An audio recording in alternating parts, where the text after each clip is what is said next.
धोखेबाज औरत। मेरे चैनल को लाइक करें, सब्सक्राइब करें, कमेंट करें और शेयर करें।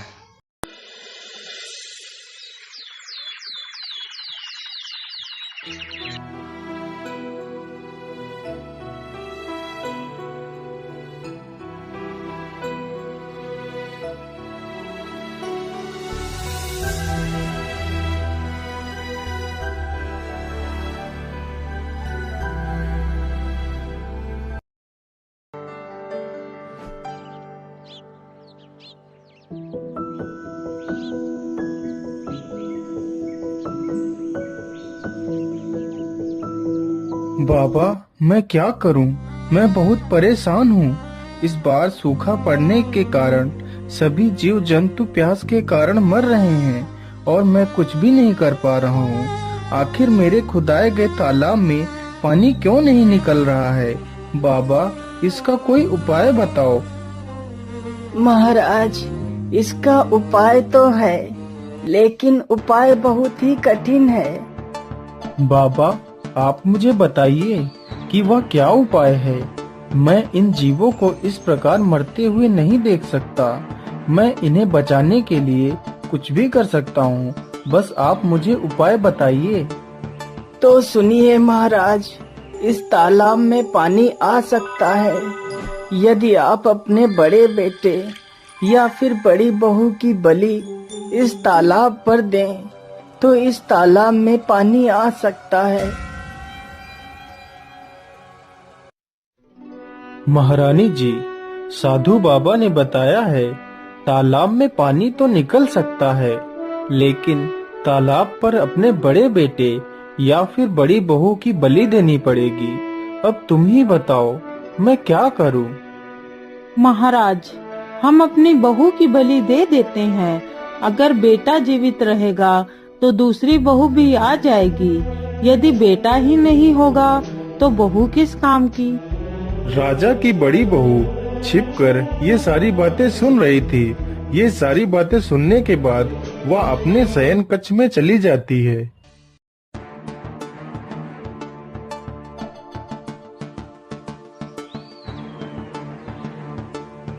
अरे रूपमती, आज तुम इतना उदास क्यों हो?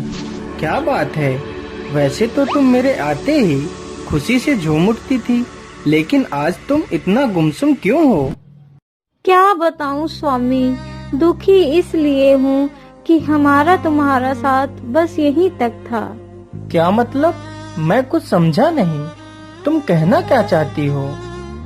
स्वामी, पिताश्री ने जो तालाब खुदवाया है उसमें पानी नहीं निकल रहा है, तो साधु बाबा ने मेरी बलि चढ़ाने को कहा है, जिससे तालाब में पानी आ जाएगा और सुबह ही मेरी बलि चढ़ाई जाएगी। इसीलिए मैं दुखी हूँ। अरे रूपमती, तो इसमें इतना दुखी होने की क्या आवश्यकता है? तुम आराम से खाना खाओ। हम लोग आज रात में ही यहाँ से भाग जाएंगे। आधी रात होते ही वह दोनों चुपचाप वहाँ से निकल जाते हैं।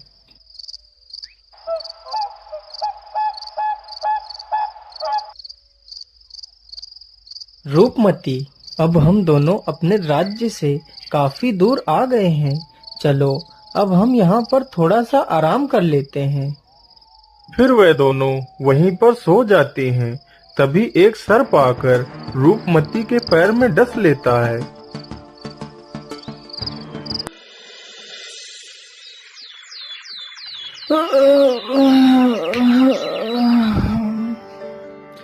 बहुत अच्छी नींद आई। चलो रूपमती। अरे ये क्या? रूपमती, तुम्हें क्या हो गया? हे ऊपर वाले, तुमने ये क्या कर दिया? मेरी रूपमती को क्या हो गया? अब मैं क्या करूँगा? मैं तुम्हारे बिना नहीं रह सकता रूपमती। हे भगवान, मुझे भी मार डालो। जिसके लिए मैंने घर छोड़ा, अपना परिवार छोड़ा, वही मुझे छोड़कर चला गया। हे भगवान, मुझे नहीं जीना है, मुझे नहीं जीना है। अरे बेटा, तुम क्यों रो रहे हो? तुम्हें क्या हुआ? बाबा, मेरी मदद करो बाबा। मेरी पत्नी को सर्प ने डस लिया है, मेरी मदद करो। अरे बेटा, तुम शांत हो जाओ। मैं तुम्हारी पत्नी को जीवित कर सकता हूँ, लेकिन याद रहे तुम इस घटना के बारे में किसी को नहीं बताओगे। यदि तुमने किसी को बताया तो तुम्हारी पत्नी की मृत्यु हो जाएगी। ठीक है बाबा, मैं किसी को नहीं बताऊंगा बाबा। बस आप मेरी पत्नी को जीवित कर दीजिए। तो ठीक है बेटा, यह जल हाथ में लेकर 3 बार बोलो कि मैं अपनी आधी उम्र अपनी पत्नी को देता हूँ। मैं अपनी आधी उम्र अपनी पत्नी को देता हूँ। मैं अपनी आधी उम्र अपनी पत्नी को देता हूँ। मैं अपनी आधी उम्र अपनी पत्नी को देता हूँ। बेटा, अब इस जल को अपनी पत्नी के ऊपर डाल दो।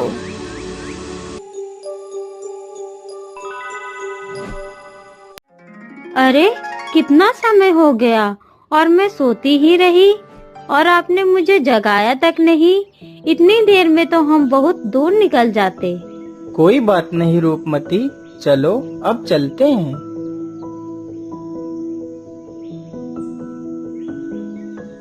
स्वामी, मुझे तो बहुत जोर की प्यास लग रही है।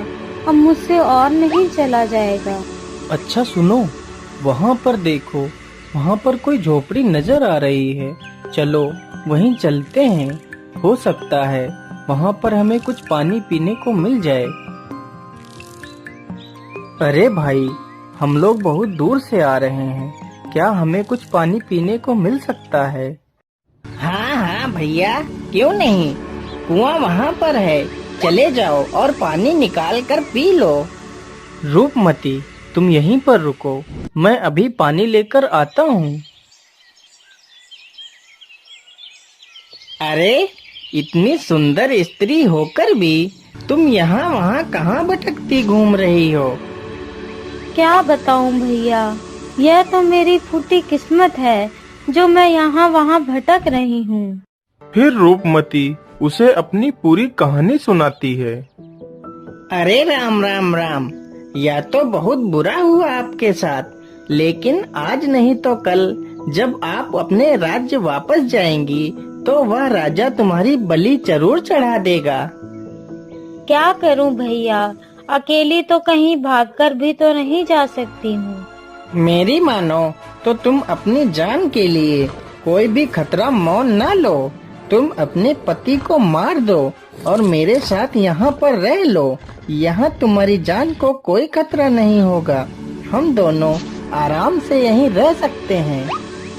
लेकिन मैं उसे कैसे मार सकती हूँ? तुम ही मार दो। अरे नहीं नहीं, पति तुम्हारा है तो मारना भी तुम्हें ही पड़ेगा। अच्छा ठीक है, मैं कोशिश करती हूँ। फिर वह पीछे से जाती है और राजकुमार को कुएं में धक्का दे देती है। राजकुमार कुएं में गिर जाता है। उन दोनों को लगा कि राजकुमार पानी में डूब गया है। अरे चलो चलो, यहाँ से भाग चलो, हम लोग कहीं दूसरी जगह चलते हैं। पूरी रात राजकुमार कुएं में लटका रहता है।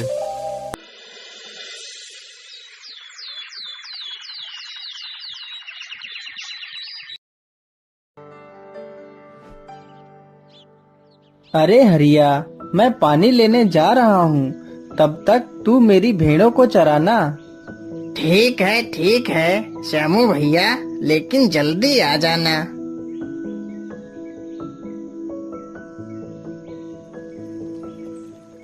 श्यामू जैसे ही अपना घड़ा कुएं में लटकाता है, तभी राजकुमार रस्सी को पकड़ लेता है। अरे कौन है कुएं में? छोड़ दो मेरा घड़ा। नहीं भैया, मैं आपका घड़ा ऐसे नहीं छोड़ूंगा। पहले आप मुझे बाहर निकाल दो। अरे भाई, तुम हो कौन? पता नहीं तुम कोई भूत प्रेत ही हो और मैं तुम्हें बाहर निकालूं, तुम मुझे ही खा जाओ। नहीं भैया, मैं भी तुम्हारी तरह इंसान हूँ। मैं रात के अंधेरे में गलती से गिर गया हूँ। भैया, मुझे बाहर निकाल लो। अच्छा ठीक है, मैं अभी आपको बाहर निकालता हूँ।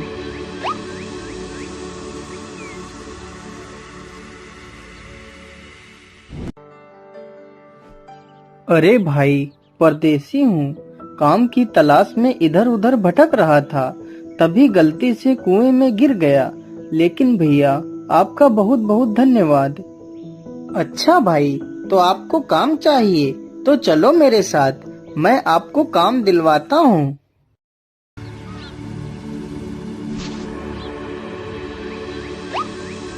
मैं तुम्हें काम पर तो रख सकता हूँ, लेकिन तुमने काम में जरा सी भी बेईमानी की तो मैं तुम्हें बिना किसी तनख्वाह के धक्के मारकर बाहर निकाल दूंगा। मुझे मंजूर है सेठ जी, मैं पूरी ईमानदारी से अपना काम करूंगा। उधर रूपमती को जब कोई काम नहीं मिला तो वह एक नाचने वाली चंद्रप्रभा के नाम से मशहूर नर्तकी बन गई। राजकुमार पूरी ईमानदारी के साथ अपना काम करने लगता है। इसी प्रकार कुछ दिन बीत जाते हैं। सेठ जी, राजा के घर में पुत्र ने जन्म लिया है, इसलिए राजा जी ने मशहूर नर्तकी चंद्रप्रभा को नाचने के लिए बुलाया है। इसलिए राजा ने आपको आमंत्रित किया है।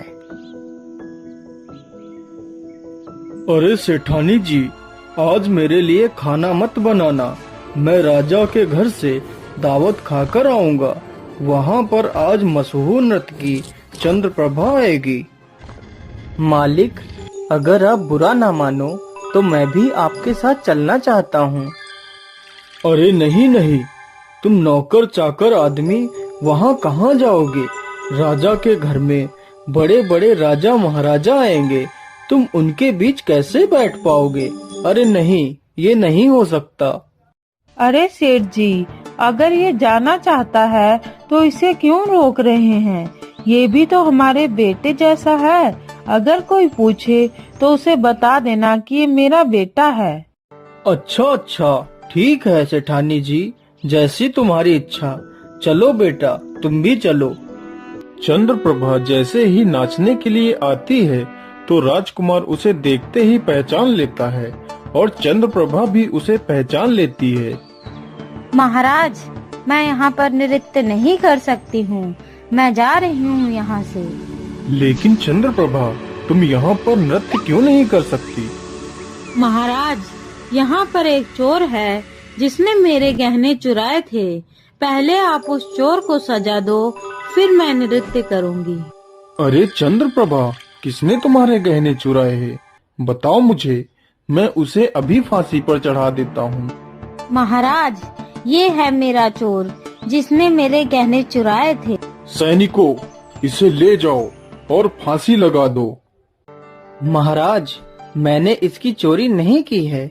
यह औरत झूठ बोल रही है, जबकि मैंने ही इसे बहुत कुछ दिया है। तूने मुझे क्या दिया है? चल निकल जा यहाँ से। चला जाऊंगा, उससे पहले मैंने तुझे जो भी दिया है वह मेरा वापस कर दे। मैं यहाँ से चला जाऊंगा। हाँ ठीक है, तूने मुझे जो भी दिया है वह मैं वापस करती हूँ। नहीं, ऐसे नहीं। अपने हाथ में जल लो और 3 बार बोलो कि तुमने मुझे जो भी दिया है वह मैं तुम्हारा वापस करती हूँ। तूने मुझे जो भी दिया है वह सब मैं तुझे वापस करती हूँ। तूने मुझे जो भी दिया है वह सब मैं तुझे वापस करती हूँ। तूने मुझे जो भी दिया है वह सब मैं तुझे वापस करती हूँ। अरे दुष्ट, तूने यह क्या कर दिया? तूने इस नर्तकी की जान ले ली। तू तो चोर होने के साथ साथ एक तांत्रिक भी है। नहीं महाराज, मैं कोई चोर नहीं और ना ही मैं कोई तांत्रिक हूँ। मैं बल्लभगढ़ का राजकुमार इंद्रसेन हूँ और यह कोई नर्तकी नहीं बल्कि मेरी पत्नी है। फिर राजकुमार सभी को अपनी दुख भरी कहानी सुनाता है। महाराज, मैंने इसे अपनी आधी उम्र दी थी। जैसे ही इसने मेरा दिया हुआ मुझे वापस कर दिया तो इसकी मृत्यु हो गई। ये सारी बातें सुनकर राजा हैरान रह जाता है।